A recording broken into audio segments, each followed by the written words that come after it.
Hello, welcome to the May episode of Let's Talk Tech. We are continuing our ongoing topic of streaming and the internet, including some interesting info on devices, accessibility tools, foreign language channels, and we'll take a closer look at ChatGPT and a little more. And a fun fact, the cell phone just turned 50 years old. On April 3rd, 1973, a gentleman, Martin, stood on a sidewalk on 6th Avenue in Manhattan with a device the size of a brick and made the first public call from a cell phone to one of the other men he'd been competing with to develop the device. Looking back on the past 50 years, however, Cooper, now 94 years old, is an iPhone user himself and used Samsung before that, and he loves his Apple Watch to track his swimming activity and connect his hearing aids to his phone. And Cooper said he sees the technology's advancement as being a positive benefit for society. Hi, Cheryl. Hi, Debbie. Happy May. Oh, thank you so much. We had a lot of April showers and February showers, so. And hopefully in May, lots of flowers. I hope so, too. Okay, so listen, there are always a lot of tech questions out here in our community. And I think I know one that would be really useful for our residents. That is, if I could only buy one device, what would I get? Would I get a tablet, which is like an iPad, or would I get a laptop computer? That is an absolutely great question, and I've actually had that come up a couple times recently too, so I'm glad you brought it up. This gives me an opportunity to explain what the differences are, and as things go up in cost, of course, being able to decide one or the other is very important. So the decision to buy a tablet or a laptop largely depends on your needs and priorities. Here are some considerations to keep in mind when deciding between the two. Portability. If portability is a priority, a tablet may be the better choice. Tablets are smaller and lighter than laptops, making them easier to carry around. They're also more convenient for tasks like reading or watching videos on the go. If you need to do work that requires a keyboard and a larger screen, a laptop may be a better option from a productivity perspective. Laptops are more powerful than tablets and are better suited for tasks like writing, editing documents, or working with spreadsheets. You can use software like Microsoft Word installed on a laptop, whereas on a tablet you'd use it as an app, so it's not always as user-friendly. The operating system, which is what runs your computer, can also play a role in your decision-making. Tablets typically run on a mobile operating system like iOS for Apple or Android, while laptops run on Windows or Mac OS. If you prefer a certain operating system or need to use specific software that's only available on one platform, that may also influence your decision. For example, iPhone users may like an iPad but may or may not want an Apple computer. Tablets typically have longer battery life than a laptop. If you need to use your device for long periods of time without access to power, a tablet may be the better choice. Battery life is an important factor, in my opinion. From a price perspective, tablets are less expensive than laptops. If you're on a budget, a tablet may be a better option. If you need a device for light tasks like browsing the web, reading, or watching videos on the go, a tablet may be a good choice. However, if you need a device for productivity or heavier tasks, the laptop may be a better option. And don't forget a Chromebook, which combines the function of a tablet into a laptop type device. It has a screen and a keyboard. My husband used a desktop computer for a long time, and he moved to the 12-inch iPad several years ago and loves the simplicity of it. In fact, AARP says that over 50% of seniors use a tablet and that iPads are the first choice. I do use my iPad quite a bit as well, and as more and more apps are available for the iPad, it definitely is a personal choice. Wow, I guess the answer really isn't that simple. But thank you so much for all that information about possible choices in case I want to move on. Yeah, exactly. It is something you really have to think about what you're using it for and all the things I just said. So thanks for coming, and I'll see you. Well, maybe I won't see you next month because we're going to have a special show. But after that, I'll see you. Thank you, Debbie. All right. Thanks, Cheryl. And stay tuned for a discussion about free and paid content. Hey, Laguna Woods Village residents! Did you miss a broadcast of your favorite village television show? Don't worry, the solution to your problem is just a click away. The Village Television YouTube channel has got you covered. From board meetings to fitness classes to shows like This Day, Let's Talk Tech, or Tales from the Woods. You can watch every broadcast anytime on YouTube. Catch up on all the latest and greatest shows and events happening in Laguna Woods Village on our YouTube channel, Village Television.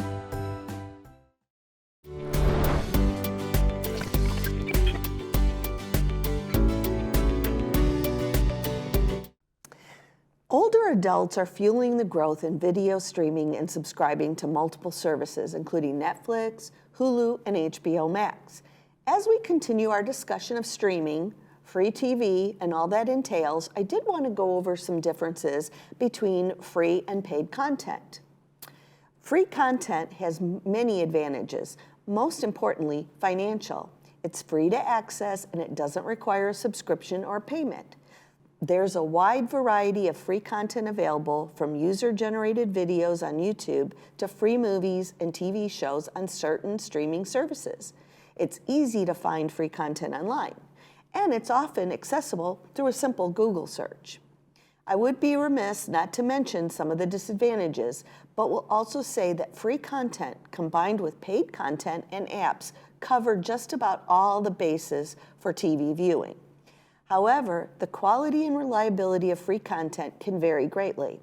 Some free content may be low quality or pirated, while others may contain ads or pop-ups.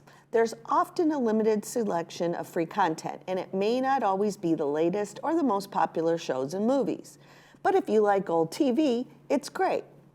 There's a risk of malware and viruses when downloading or streaming free content from unverified sources, but that is extremely rare unless you are on some really obscure site. Paid content often offers higher quality video and audio with no ads or interruptions. There's usually a larger selection of content to choose from, including the latest and most popular movies and TV shows.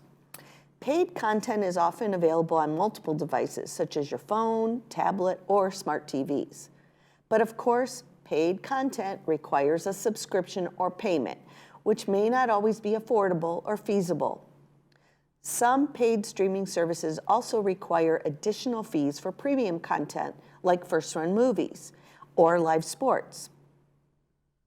There may be restrictions on where and how you can access paid content, such as geolocation blocks or device compatibility issues.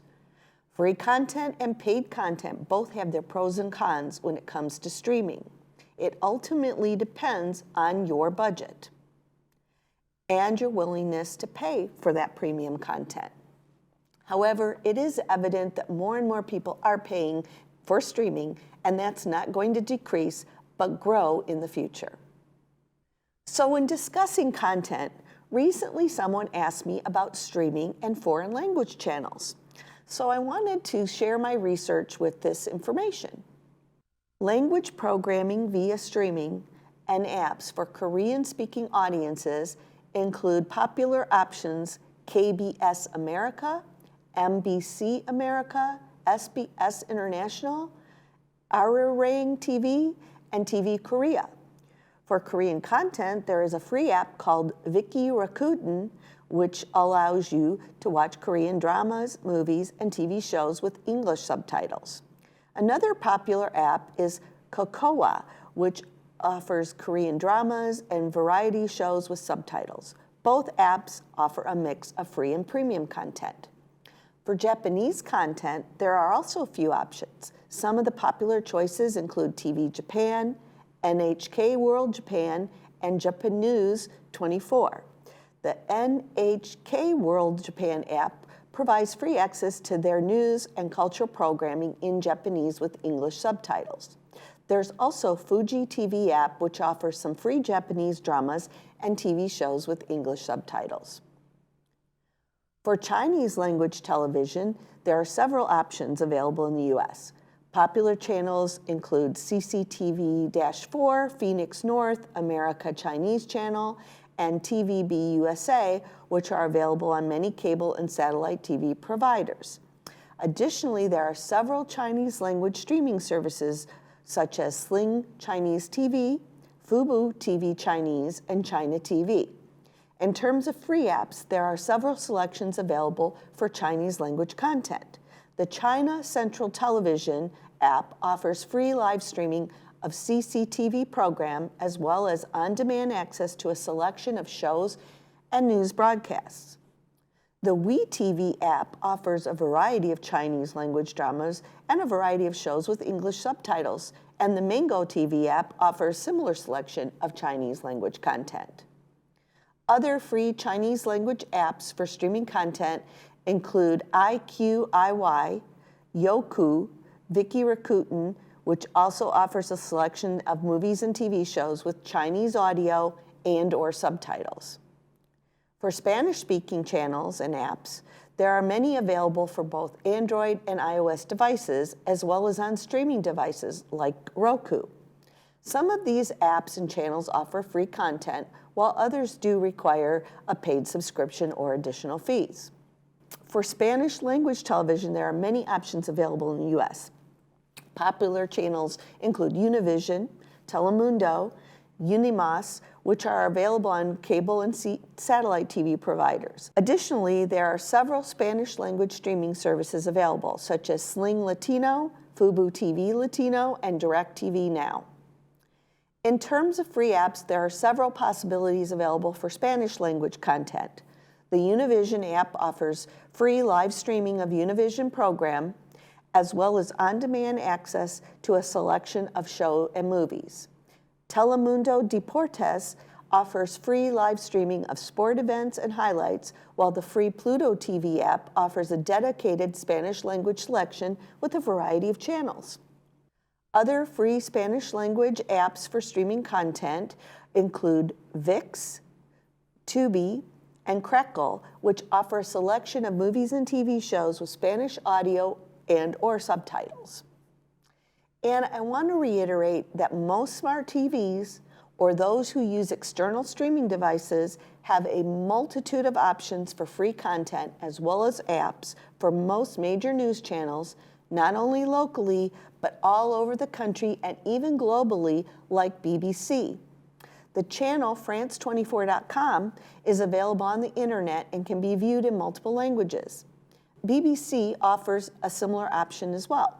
If your TV doesn't allow the ability to add new apps, my best suggestion is to buy a $40 Roku or Amazon Fire Stick, which has infinite options for TV viewing. And when we come back, we'll take a look at tech for seniors and see how ChatGPT really works. Hi, welcome to Pacific Financial Planners. We focus on income replacement for your retirement. We have over 3 decades of professional money management experience. We personalize a plan that's right for you and your family. You only get one shot at retirement. Don't you think you better get it right? So give us a call for your free consultation. We can do this over the phone, via Zoom, or in person.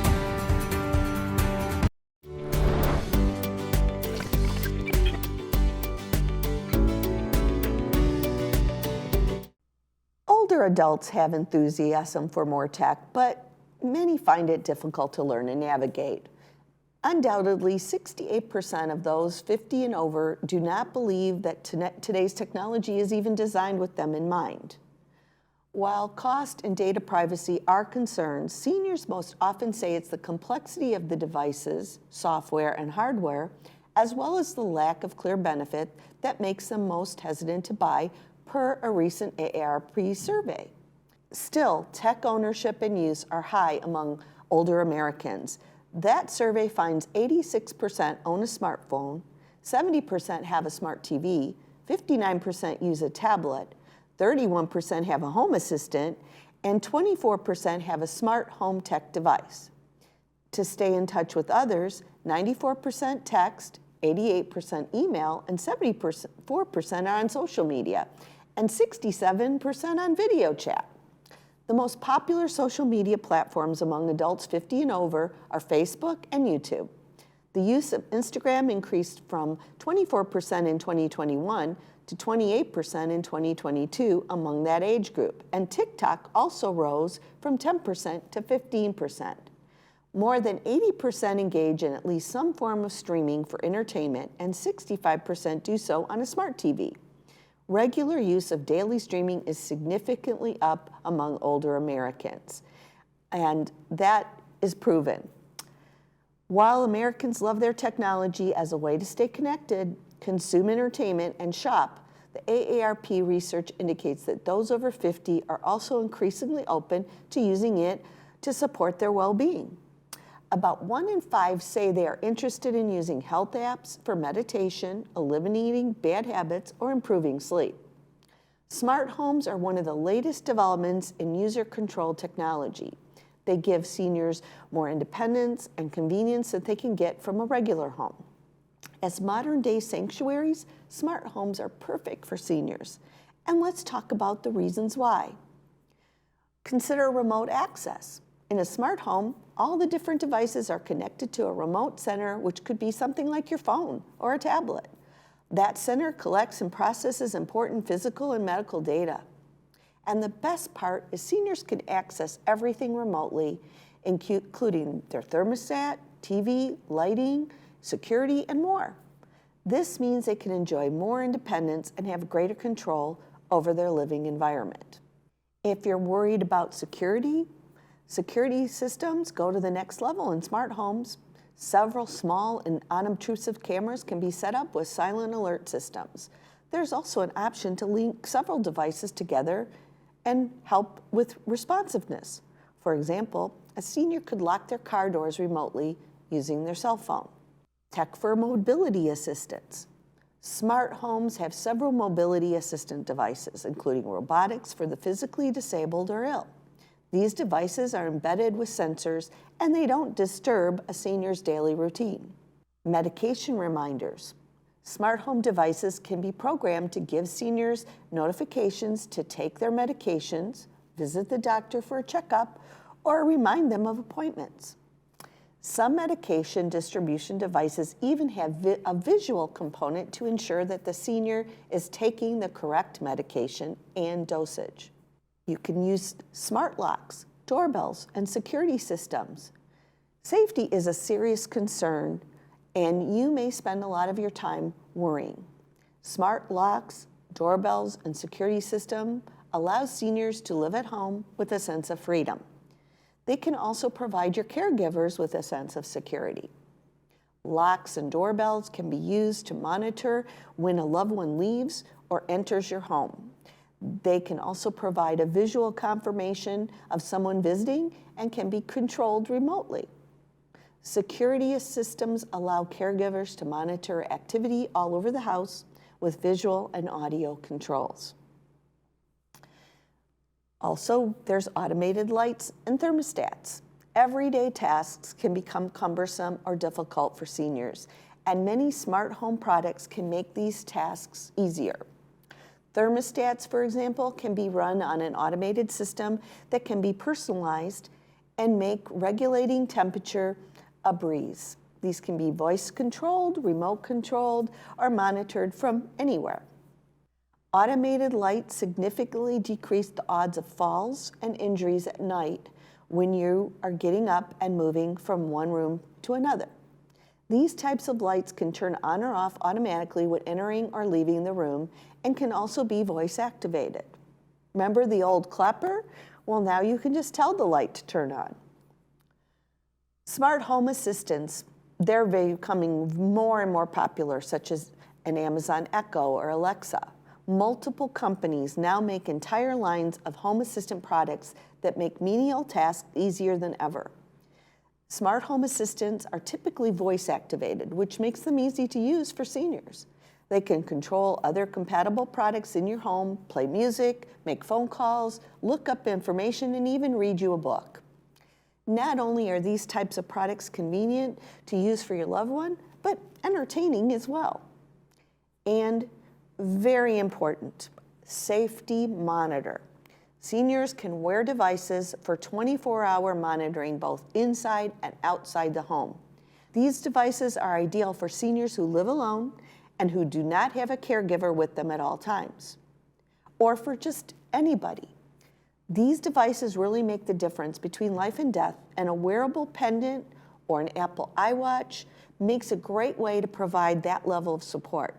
A smartwatch can detect a fall and will call your emergency contacts and even 911. There are a multitude of devices available for this. If you want a list, you can call our social services to get their recommendations. And if you have that home assistant like Alexa or Echo, you can ask it to call 911 on your behalf if you're able to speak. But you want to make sure to give them your address. And a smartwatch or device will hold all your medical records so that the medical personnel and first responders will have easy access. So in addition to all these products, these can help seniors stay happy and healthy and at home for a long period of time. And I wanted to discuss some tools that can help improve accessibility online for people with vision and hearing impairments. For vision impairment, there are screen readers.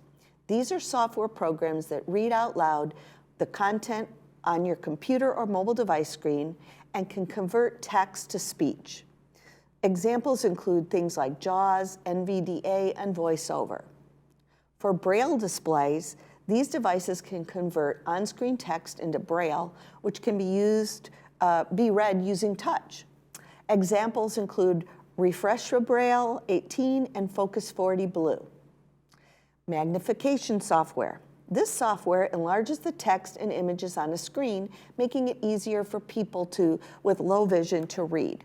Examples include Zoom Text and Magic. High contrast settings. This feature adjusts the colors on your screen to contrast text and background more distinctly. For hearing impairment, of course, closed captioning. These are text descriptions of spoken dialogue and other sound effects that are displayed on the video or audio content. And in new smart TVs, there are multiple settings for this, different color fonts, different sizes, and different accessibility features. Transcripts, written versions of the spoken content of a video or audio file are often available. Sign language interpretation, an on-screen video of a person signing the content for those who are deaf or hard of hearing. And of course, assisted listening devices, personal devices that amplify sound and reduce background noise for people with hearing loss. Examples include FM systems and the loop system like we have in the pack. So these are just a few examples of tools that can really be used to improve online accessibility. So now, what you've all been waiting for, we'll take a look at ChatGPT in real time. This is going to be super fun and pretty amazing. So hang tight, and we're going to ask it a few questions and see what it thinks.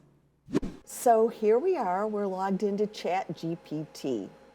It's very easy to log in. You can use a Google login or create one of your own. And up at the top, you'll see the chat.openai.com. That is the URL that you would go. So here's some examples on the screen that you might be able to just see, but let's ask it something fun, like what is good exercise for a senior?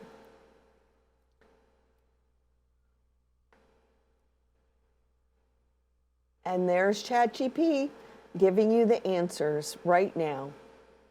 So a very simple question allows you to get all these wonderful answers. And of course, at the very end of this, it's telling you, don't forget to talk to your doctor, all right? And at the bottom, you'll see it ask you to regenerate a response. But let's say that you just wanted to continue on this. Tell me a specific exercise for fall prevention. Well, all right, let's make sure I type it right. And now balance exercises are coming up on the screen. So this is really pretty cool. It's a little bit scary, but it is amazing. If you want to use it, you can use it for all types of things.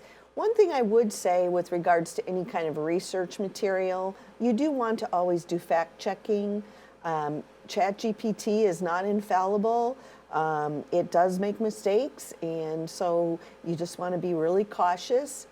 There is another tool that Google has just introduced called Bard. I'm not going to show it here today, but I wanted to make you aware of that. And my understanding is on Microsoft, on the search engine for Microsoft Edge, which uses Bing, that Bing is also one that's using artificial intelligence or AI. And what I would say with regards to this is, let's say, tell me the best places to visit in Southern California for a day. And now it's giving you ideas for a day trip from Santa Barbara, and we're number 2, Laguna Beach, which is just right down the road. And I love what it says. This small beach town is known for its beautiful coves, clear waters, and artistic community. Spend the day lounging on the beach, hiking in the nearby hills, or checking out the local galleries and boutiques. And of course, don't forget all the great food that's down in Laguna Beach. So there you have it. We just wanted to take a minute to show you what ChatGPT looks like and how it operates, and I encourage you to give it a try. It's actually a lot of fun and entertaining. So thank you. So we've come to the end of the episode, and I truly thank you all for watching. The PC Club is going to be offering some great classes, including using our tools in the village, such as Dwelling Live, the Resident Services Portal, and more. Plus, those will also be available as on-demand videos in addition to the live classes. I'm actually creating many of them, but the Dwelling Live tutorial is already available on our YouTube channel. The Mac Club, the Video Club, and the Camera Club all offer a variety of classes every month as well. And there are no shortage of options if you want to expand your technology use. There is a list of vetted contractors at the clubs who can also provide one-to-one support, and some new concierge services have surfaced that provide various levels of paid support. No need to suffer in silence. Help is just a call or email away. And I'm very excited because next month we will interview some residents about their tech use and share some great ideas. That should be really fun and informative. The response to my request to that was really great, and it is hard to pick the participants. But as always, remember, be safe when using tech, think before you click, and be kind when posting online. And thank you for watching. I'll see you next month.